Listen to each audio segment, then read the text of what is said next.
आज हम पढ़ेंगे क्लास सिक्स का एनसीईआरटी सिविक्स का चैप्टर 1 विविधता की समझ। अपनी कक्षा में चारों तरफ नजर दौड़ाइए।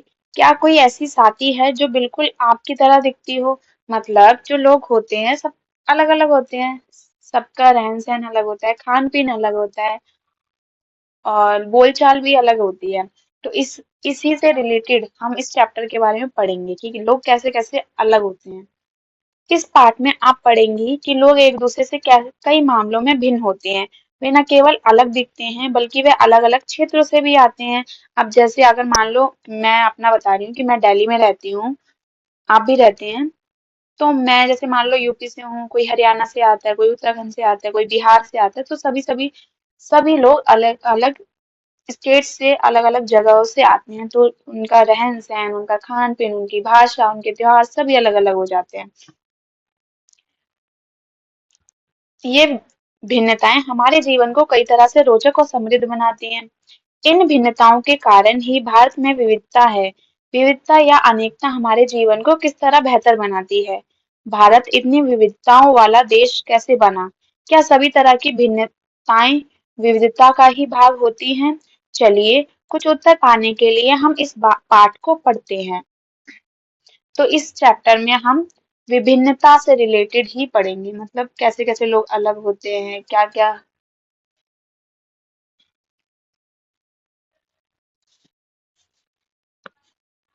आपकी उम्र के 3 बच्चों के ने ऊपर दिए गए चित्र बनाए हैं।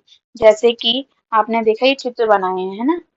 देखो ये गर्ल बनाई है, एक बॉय बना हुआ है, एक गर्ल बनाई है, और तीनों देखो ये अलग अलग है। ठीक है, 3 बच्चों ने बनाई है, सबकी ड्राइंग अलग अलग होती है, सब सेम तो होती नहीं, आपको बताइए। ठीक है, ऐसे खाली बक्से में आप अपना चित्र बनाइए। क्या आपका चित्र अन्य 3 चित्रों से जैसा ही है? यहाँ पे आपको अपना चित्र बनाना है, मतलब अपना फोटो नहीं बनानी, अपना चित्र बनाना है खुद से, जो भी कुछ भी ड्रॉ करना चाहते हो वो। अभी देखना है आपको क्या सभी ये ऊपर के 3 और आपका चित्र सेम है या नहीं है। हो सकता है आपका चित्र इन तीनों से बहुत भिन्न हो, जैसे कि ये तीनों चित्र भी आपस में एक दूसरे से नहीं मिलते। ऐसा इसलिए कि हम सबका चित्रकारी करने का अपना अपना एक तरीका होता है। जिस तरह हमारी चित्रकारी में भिन्नता है, उसी तरह हमारे रूप रंग खान पीन आदि में भी भिन्नता है। अब जैसे हमारी ड्राइंग में है अलग अलग भिन्नताएं, विभिन्नता, वैसे ही हमारे खान पान रूप रंग हर तरीके में हमारी विभिन्नता होती है। अपने बारे में निम्नलिखित जानकारी दीजिए। अभी आपको फिल इन द ब्लैंक्स है, ये फिल करने हैं और आपको बताने हैं। बाहर जाते समय मैं डैश पहनना पसंद करती हूँ, मतलब आप बाहर जाते समय क्या पहनना पसंद करती हो? मतलब जैसे किसी को जींस टॉप पसंद होता है, किसी को स्कर्ट पसंद होती है, किसी को सूट पसंद होता है, तो सबकी जो पसंद है वो अलग अलग होती है। ठीक है, मैं घर में डैश में बात करती हूँ। हाँ, तो कोई कोई इंग्लिश में बात करता है, कोई भोजपुरी में बात करता है, कोई हिंदी में बात करता है, कोई हरियाणवी में बात करता है, हरियाणा से है तो ऐसे। मेरा पसंदीदा खेल डैश और सबका पसंदीदा खेल अलग होता है। जैसे मेरा पसंदीदा खेल बैडमिंटन है। मुझे डैश के बारे में किताबें पढ़ना पसंद है। अब सभी को अलग अलग तरीके की बुक्स पढ़ना पसंद होता है, ठीक है, तो इसलिए अपनी अध्यापिका की सहायता से यह पता कीजिए कि आप में से कितने साथियों के जवाब एक जैसे हैं। क्या कक्षा में कोई ऐसी साथी भी है जिसकी सूची आपकी सूची से हूबहू मिलती है? शायद नहीं। हालांकि ऐसा होगा कि कई साथियों के जवाब आपके जवाबों से मिलते जुलते होंगे। कितने साथियों को आपकी जैसी किताब पढ़ना पसंद है? ये पूछना है आपको, मतलब देखना है। आपकी कक्षा के विद्यार्थी कुल मिलाकर कितनी भाषाएं बोलते हैं? इनसे अब तक आपको यह अंदाजा हो गया होगा कि कई मामलों में आप अपने साथियों की तरह हैं और कई मामलों में आप उनसे अलग हैं।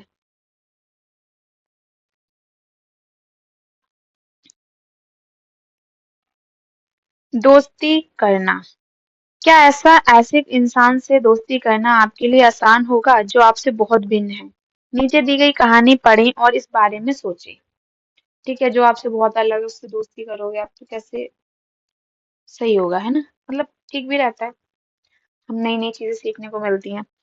मैंने इसे एक मजाक की तरह लिया। मजाक जो कि फटे पुराने कपड़े पहने उस छोटे से लड़के के लिए था, जो जनपद की भीड़-भाड़ वाले चौराहे की लाल बत्ती पर अखबार बेचता था। मतलब एक लड़का था, जनपद एक जगह है, वहां पे रेड लाइट पर वो अखबार बेचता था। मैं जब भी वहां से साइकिल से गुजरता, वह अंग्रेजी मतलब जो ये कहानी लिख रहा है, ये सुना रहा है, वो बोले जब मैं वहां से गुजरता था, साइकिल से गुजरता, वह अंग्रेजी का अखबार हाथ में लहराते हुए मेरे पीछे भागता और उस दिन की सुर्खियों को हिंदी अंग्रेजी के मिले-जुले शब्दों में चिल्लाकर सुनाता रहता। मेरे पीछे वो अंग्रेजी का अखबार लेकर भागता था। अभी पता चलेगा वो उसको अंग्रेजी का अखबार ही क्यों दिखाता था। इंटरेस्टिंग है। इस बार मैं पट्टी के सहारे रुका और मैंने उससे हिंदी का अखबार मांगा। उसका मुंह खुला का खुला रह गया। उसने पूछा, मतलब आपको हिंदी आती है? मतलब जो अखबार बेचता था लड़का, उसे लगता ही नहीं था कि उस जो ये कहानी लिख रहा है, उसे उस साइकिल वाले पर्सन को हिंदी आती होगी। बिल्कुल, मैंने अखबार के पैसे देते हुए कहा। क्यों, तुमने क्या सोचा? वह रुका। पर आप लगते तो बड़े अंग्रेज हो। मतलब वो देखने में अंग्रेज लगता था, इसलिए वो उसको अंग्रेजी का ही अखबार देता था। वह बोला, मतलब कि आप हिंदी भी पढ़ सकते हो? हाँ, बिल्कुल पढ़ सकता हूँ। इस बार मैं थोड़ा अधीर होते हुए बोला, मैं हिंदी बोल सकता हूँ, पढ़ सकता हूँ और लिख भी सकता हूँ। मैंने स्कूल में दूसरे सब्जेक्ट के साथ हिंदी पढ़ी है। मतलब वो बोलता है कि मैंने स्कूल में और सब्जेक्ट्स पढ़े, उनके साथ हिंदी भी थी मेरे पास।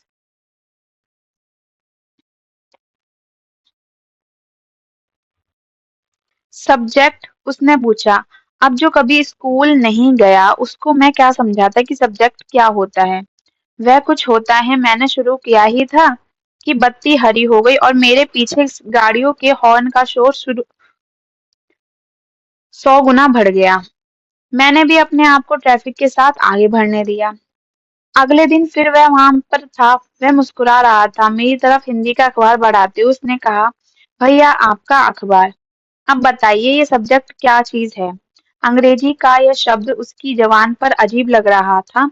ऐसा लगा मानो अंग्रेजी में सब्जेक्ट शब्द का जो दूसरा अर्थ है प्रजा, उस अर्थ में वह उसका प्रयोग कर रहा है। ओह, यह कुछ पढ़ाई लिखाई से संबंधित है, मैंने कहा। उसके बाद चूंकि बत्ती लाल हो गई थी, सो मैंने पूछा, तुम कभी स्कूल नहीं गए हो? कभी नहीं, उसने जवाब दिया। फिर बात बढ़ाते हुए उसने गर्व से कहा, मैं जब इतना सा था तभी से मैंने काम करना शुरू कर दिया। उसने मेरी साइकिल की गद्दी के बराबर अपने हाथ को नापा। मतलब कि मैं ये साइकिल, मान लो कोई साइकिल है, साइकिल पर है, उसकी गद्दी के बराबर ही था। उसने तब से काम करना शुरू कर दिया था। पहले मेरी माँ मेरे साथ करती थी, लेकिन अब मैं अकेले ही कर लेता हूँ। अभी तुम्हारी माँ कहाँ है? मैंने पूछा, पर तब तक बत्ती हरी हो गई थी और मैं चल पड़ा। मैंने उसे अपने पीछे कहीं से चिल्लाते हुए सुना। वह मेरठ में है और उसके साथ बाकी ट्रैफिक के शोरगुल में डूब गया। मतलब उसने, लड़के ने चिल्ला के बोला वह मेरठ में है उसके साथ। मतलब बाकी चीजें सुनाई नहीं दी क्योंकि ट्रैफिक बहुत ज्यादा था। कुछ लोगों के पास ना अवसर हुए हैं और ना ही जमीन या पैसे जैसे संसाधन जो दूसरों के पास हैं। इसीलिए गरीबी और अमीरी विविधता का रूप नहीं है, ये लोगों के बीच मौजूद असमानता यानी गैर बराबरी है। जाति व्यवस्था असमानता का एक और उदाहरण है। इस व्यवस्था में समाज को अलग-अलग समूहों में बांटा गया। इस बंटवारे का आधार था कि लोग किस किस तरह का काम करते हैं। लोग जिस जाति में पैदा होते हैं उसे बदल नहीं सकते थे। उदाहरण के लिए, अगर आप कुमार के घर में पैदा हो गई तो आपकी जाति कुमार ही होती और आप बस वही बन सकती थी। कोई व्यक्ति जाति से जुड़ा अपना पेशा भी नहीं बदल सकता था। इसलिए उस ज्ञान के अलावा किसी अन्य ज्ञान को हासिल करना जरूरी नहीं समझा जाता था। इससे गैर बराबरी पैदा हुई। आप इस बारे में अगले पाठों में पढ़ेंगे।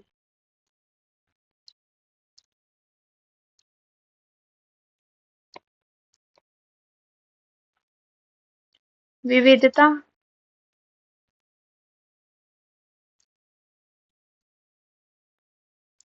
विविधता हमारे विविधता हमारे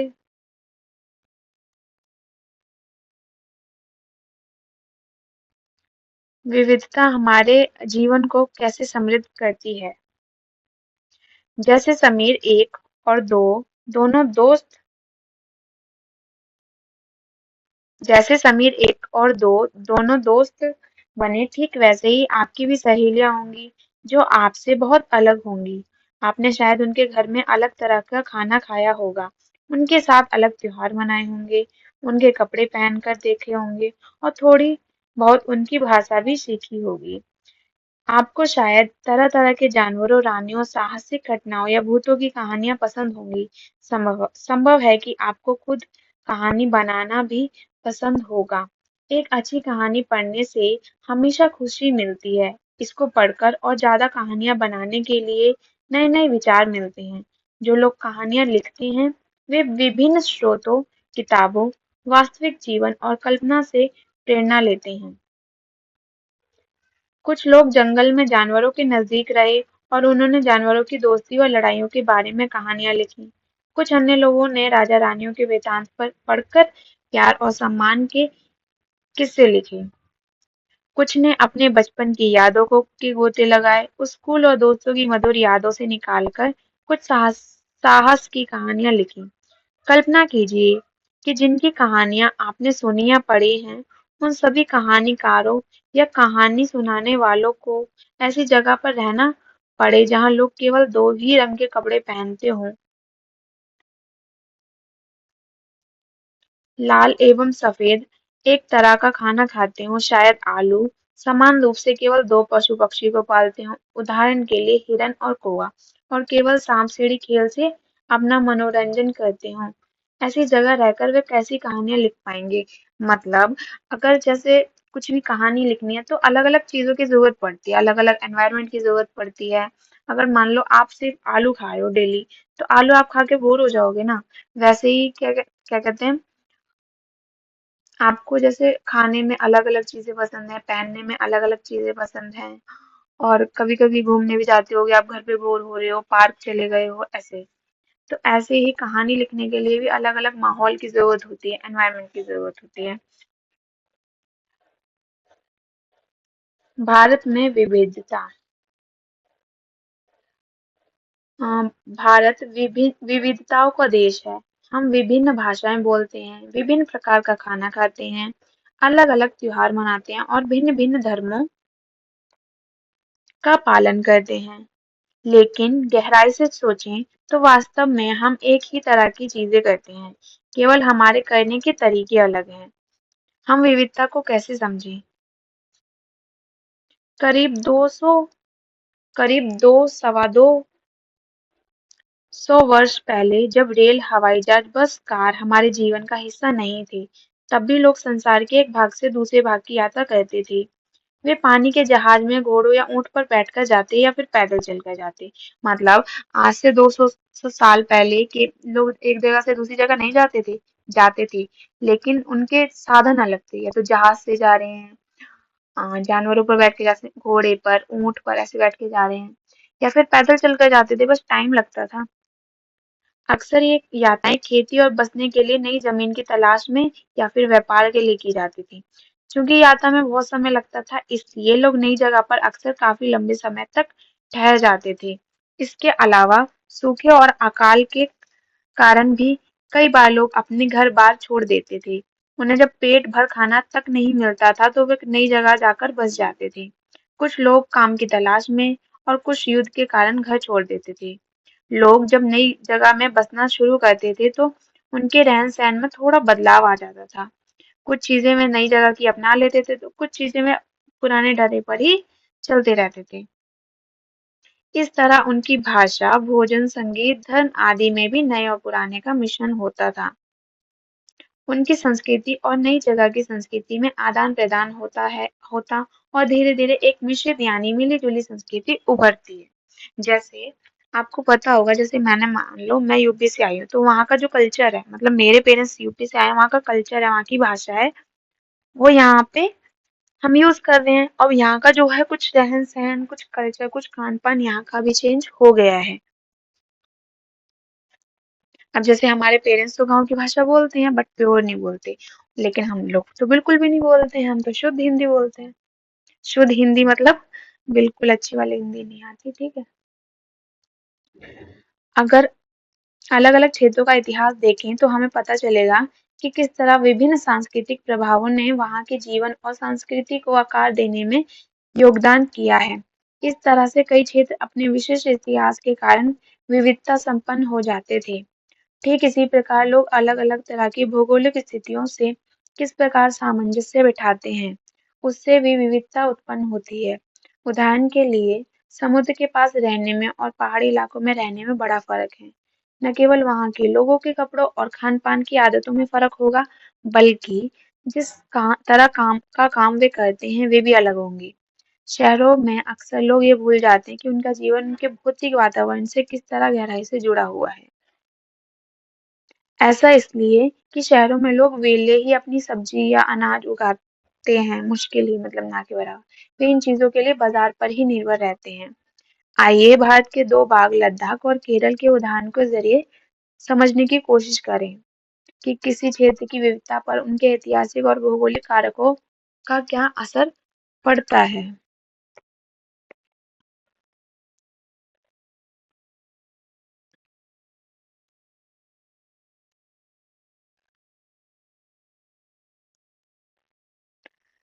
ल- लद्दाख जम्मू और कश्मीर के पूर्व में पहाड़ियों में बसा एक रेगिस्तानी इलाका है। यहाँ पर बहुत ही कम खेती संभव है क्योंकि इस क्षेत्र में बारिश बिल्कुल नहीं होती। यह इलाका हर वर्ष काफी लंबे समय तक बर्फ से ढका रहता है। इस क्षेत्र में बहुत ही कम पेड़ उग पाते हैं। पीने के पानी के लिए लोग गर्मी के महीनों में पिघलने वाली बर्फ पर निर्भर रहते हैं। यहाँ के लोग एक खास किस्म की बकरी पालते हैं जिससे पश्मीना ऊन मिलता है। यह ऊन कीमती है इसलिए इसे पश्मीना शॉल बड़ी महंगी होती हैं। लद्दाख के लोग बड़ी सावधानी से इस ऊन को इकट्ठा करके कश्मीर के व्यापारियों को बेच देते हैं। मुख्यतः कश्मीर में ही पश्मीना शॉलें बुनी जाती हैं। यहाँ के लोग दूध से बने पदार्थ जैसे मक्खन, चीज एवं मांस खाते हैं। हर एक परिवार के पास कुछ गाय, बकरी और याक होती हैं। रेगिस्तान होने का मतलब नहीं कि व्यापारी यहाँ आने के लिए आकर्षित नहीं हुए। लद्दाख तो व्यापार के लिए एक अच्छा रास्ता माना गया क्योंकि यहाँ कई घाटियां हैं जिनसे गुजरकर मध्य एशिया के काफिले उस इलाके में पहुंचते थे जिसे आज तिब्बत कहते हैं। ये काफिले अपने साथ मसाले, कच्चा रेशम, दरिया एवं आदि लेकर जाते थे। लद्दाख के रास्ते ही बौद्ध धर्म तिब्बत पहुंचा। लद्दाख को छोटा तिब्बत भी कहते हैं। करीब 400 साल पहले यहाँ पर लोगों का इस्लाम धर्म से परिचय हुआ और अब यहाँ अच्छी खासी संख्या में मुसलमान रहते हैं। लद्दाख में गानों और कविताओं का बहुत ही समृद्ध मौखिक संग्रह है। तिब्बत का ग्रंथ केसर सागा, ये इम्पोर्टेंट है। केसर सागा, ठीक है, तिब्बत का ग्रंथ केसर सागा लद्दाख में काफी प्रचलित है। उसके स्थानीय रूप को मुसलमान और बौद्ध दोनों ही लोग गाते हैं और उस पर नाटक खेलते हैं। तो अब हम केरल के बारे में पढ़ेंगे। चलो कलर चेंज कर लेते हैं।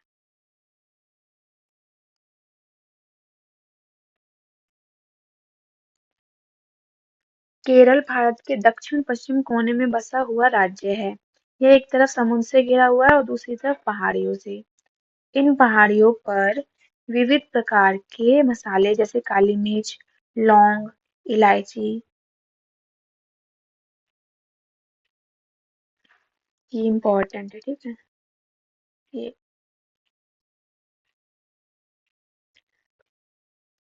इन मसालों के कारण यह क्षेत्र व्यापारियों के लिए बहुत ही आकर्षक बना। सबसे पहले अरबी एवं यहूदी व्यापारी केरल आए। ऐसा माना जाता है कि ईसा मसीह के धर्मदूत संत थॉमस लगभग 2000 साल पहले यहाँ आए। भारत में ईसाई धर्म लाने का श्रेय उन्हीं को जाता है। अरब से कई व्यापारी यहाँ आकर बस गए। इब्न बतूता ने जो करीब 700 साल पहले यहाँ आए, अपने यात्रा वृतांत में मुसलमानों के जीवन का विवरण देते हुए लिखा है कि मुसलमान समुदाय की यहाँ बड़ी इज्जत थी। वास्को डी गामा पानी के जहाज से यहाँ पहुंचे तो पुर्तगालियों ने यूरोप से भारत तक का समुद्री रास्ता जाना। इन सभी ऐतिहासिक प्रभावों के कारण केरल के लोग विभिन्न धर्मों का पालन करते हैं, जिनमें यहूदी, इस्लाम, ईसाई, हिंदू, बौद्ध धर्म शामिल हैं। चीन के व्यापारी भी केरल आए। यहाँ पर मछली पकड़ने के लिए जो जाल इस्तेमाल किए जाते हैं, वे चीनी जालों से हूबहू मिलते हैं और इन्हें चीना वाला कहते हैं। तलने के लिए जो बर्तन इस्तेमाल करते हैं, उसे चीना चट्टी कहते हैं। इसमें चीन शब्द इस बात की ओर इशारा करता है कि इसकी उत्पत्ति कहाँ हुई होगी। केरल की उपजाऊ जमीन और जलवायु चावल की खेती के लिए बहुत उपयुक्त है, तो जाहिर सी बात है वहां पे चावल की खेती ज्यादा होती होगी। वहां के अधिकतर लोग मछली, सब्जी और चावल खाते हैं। जहाँ केरल और लद्दाख की भौगोलिक स्थितियां एक दूसरे से बिल्कुल अलग हैं, है एक ही देश में लेकिन सब कुछ अलग अलग है। वहीं हम यह भी देखते हैं कि दोनों क्षेत्रों के इतिहास में एक ही प्रकार के सांस्कृतिक प्रभाव हैं। दोनों ही क्षेत्रों को चीन और अरब से आने वाले व्यापारियों ने प्रभावित किया। जहाँ केरल की भौगोलिक स्थिति ने मसालों की खेती संभव बनाई, वहीं लद्दाख की विशेष भौगोलिक स्थिति और ऊन के ने व्यापारियों को अपनी ओर खींचा। इस तरह पता चलता है किसी भी क्षेत्र की सांस्कृतिक जीवन का उसके इतिहास और भूगोल से प्राय गहरा रिश्ता होता है। विविध संस्कृतियों का प्रभाव केवल बीते हुए कल की बात नहीं है, हमारे वर्तमान जीवन का काम के लिए आधार ही काम के लिए एक जगह से दूसरी जगह जाना है। हर एक कदम के साथ हमारे सांस्कृतिक रीति रिवाज और जीने का तरीका धीरे धीरे उस नए क्षेत्र का हिस्सा बन जाते हैं जहाँ हम पहुंचते हैं। ठीक इसी तरह अपने पड़ोस में अलग अलग समुदायों के लोगों के साथ रहते हैं और अपनी रोजमर्रा के जीवन में हम मिलजुल कर काम करते हैं और एक दूसरे के रीति रिवाज को और परंपराओं में घुल मिल जाते हैं। विविधता में एकता। भारत की विविधता या अनेकता को उसकी ताकत या का स्रोत माना गया। जब अंग्रेजों का भारत पर राज था तो विभिन्न धर्म, भाषा और क्षेत्र की महिलाओं और पुरुषों ने अंग्रेजों के खिलाफ मिलकर लड़ाई लड़ी। भारत के स्वतंत्रता संग्राम में अलग अलग परिवेशों के लोग शामिल थे। उन्होंने एकजुट होकर आंदोलन किए, इकट्ठे जेल गए, अंग्रेजों का अलग अलग तरीकों से विरोध किया। अंग्रेजों ने सोचा था कि वे भारत के लोगों में फूट डाल सकते हैं, क्योंकि उसमें उनमें काफी विविधता है, मतलब अलग अलग तरीके के लोग हैं, धर्म के लोग हैं, अलग तरीके का खाना खाते हैं, पहनावा सब कुछ अलग था, तो उन्हें लगता था कि वो जो भारत की जनता है उसे तोड़ देंगे। इस इस तरह का उनका राज चलता रहेगा। मगर लोगों ने दिखला दिया कि वे एक दूसरे से चाहे कितने भी भिन्न हो, अंग्रेजों के खिलाफ लड़ी जाने वाली लड़ाई में वे सब एक थे।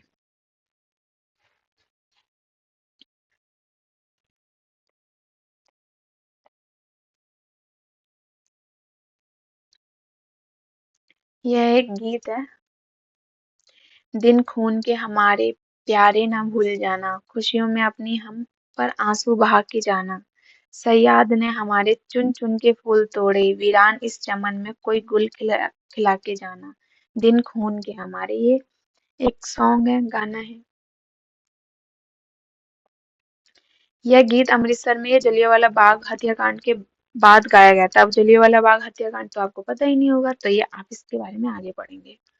इस हत्याकांड में एक ब्रिटिश जनरल ने उन शांतिप्रिय निहत्थों लोगों पर खुलेआम गोलियां चलवा दी थी जो बाग में इकट्ठे होकर सभा कर रहे थे। महिला, पुरुष, हिंदू, मुसलमान, सिख, कितने सारे लोग थे जो अंग्रेजों की पक्षपातपूर्ण नीति का विरोध करने के लिए जमा हुए थे। उसमें से बहुत लोगों की जानें गईं और उससे भी ज्यादा घायल हुए। यह गीत उन्हीं शहीदों की याद में गाया गया। स्वतंत्रता संग्राम के दौरान उभरे गीत और चिन्ह विविधता के प्रति हमारा विश्वास बनाए रखते हैं।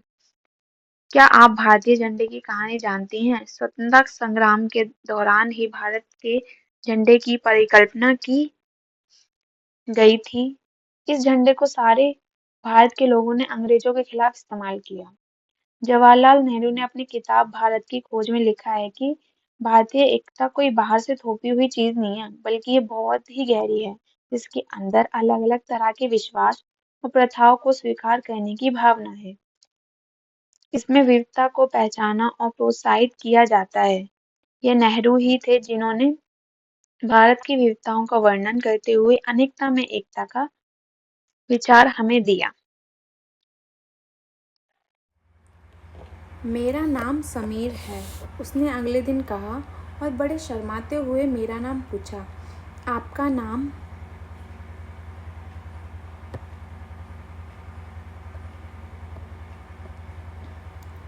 तो बड़े आश्चर्य की बात थी।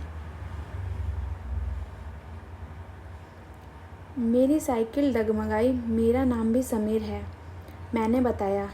क्या? उसकी आंखें एकदम से चमक उठी। हाँ, मैंने मुस्कुराते हुए कहा। तुम्हें पता है समीर का अर्थ? हवा, पवन और पवन पुत्र कौन हैं जानते हो? हनुमान।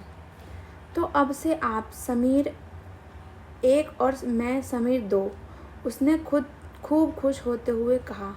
हाँ ठीक है, मैंने जवाब दिया और अपना हाथ आगे बढ़ाया। हाथ मिलाओ समीर 2। उसका छोटा सा हाथ मेरे हाथ में एक नन्ही चिड़िया की तरह समा गया। मैं साइकिल चलाकर आगे बढ़ चुका था, पर उसके हाथ की गर्माहट अब तक महसूस कर रहा था। अगले दिन उसके चेहरे पर उसकी चिरपरिचित मुस्कान नहीं थी। मेरठ में बड़ी गड़बड़ हो गई थी, उसने कहा। वहाँ दंगों में बहुत लोग मारे गए। मैंने मुख्य अखबार की सुर्खियों की तरफ देखा। बड़े बड़े अक्षरों में लिखा था, सांप्रदायिक दंगे। लेकिन समीर, मैंने शुरू किया ही था। मैं मुस्लिम समीर हूँ, वह बोल पड़ा। और मेरे सभी लोग मेरठ में हैं। उसकी आंखें भर आईं जब मैंने उसके कंधे पर हाथ रखा। उसने नज़र ऊपर नहीं उठाई। मतलब क्योंकि उसको बताया था ना कि मेरी माँ मेरठ में है। तो सांप्रदायिक दंगे वो होते हैं जो मतलब धर्म से रिलेटेड होते हैं। तो उसे लगा कि वहाँ उसकी माँ भी को भी कुछ ना हो गया हो उन दंगों में।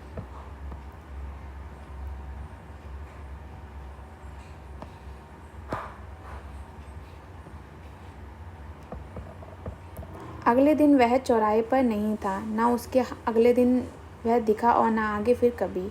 अंग्रेजी या हिंदी का कोई अखबार मुझे नहीं बता सकता कि मेरा समीर 2 आखिर गया कहाँ। जहाँ समीर एक को अंग्रेज़ी ज़्यादा अच्छी आती थी, वहीं समीर 2 हिंदी बोलता था। हालांकि दोनों की भाषाएं अलग हैं, फिर भी दोनों एक दूसरे से बात कर पाए। उन्होंने इसके लिए प्रयास किया क्योंकि उनके लिए बात करना महत्वपूर्ण था। समीर 1 और समीर 2 की धार्मिक व सांस्कृतिक पृष्ठभूमियाँ भी अलग थीं। जहाँ समीर 1 हिंदू है, वहीं समीर 2 मुसलमान है। दोनों में दोस्ती हुई क्योंकि दोनों दोस्ती करना चाहते थे। खान पान, पहनावा, धर्म, भाषा आदि की ये भिन्नताएं विविधता के पहलू हैं। अपनी विविध धार्मिक और सांस्कृतिक पृष्ठभूमियों के अलावा समीर 1 और समीर 2 कई अन्य मामलों में भी एक दूसरे से अलग थे। उदाहरण के लिए, समीर 1 ने स्कूल में पढ़ाई की थी, जबकि समीर 2 अखबार बेचता था। समीर 2 को स्कूल जाने का मौका ही नहीं मिला। आपने संभवतः अपने इलाके में ऐसे कई लोगों को देखा होगा जो गरीब हैं और जिनकी भोजन, घर और कपड़े की ज़रूरतें भी पूरी नहीं हो पाती। ये फ़र्क उस फ़र्क से अलग है जिसके बारे में हमने पहले पढ़ा। यह विविधता का रूप नहीं है, बल्कि गैर बराबरी का रूप है। गैर बराबरी का मतलब है कि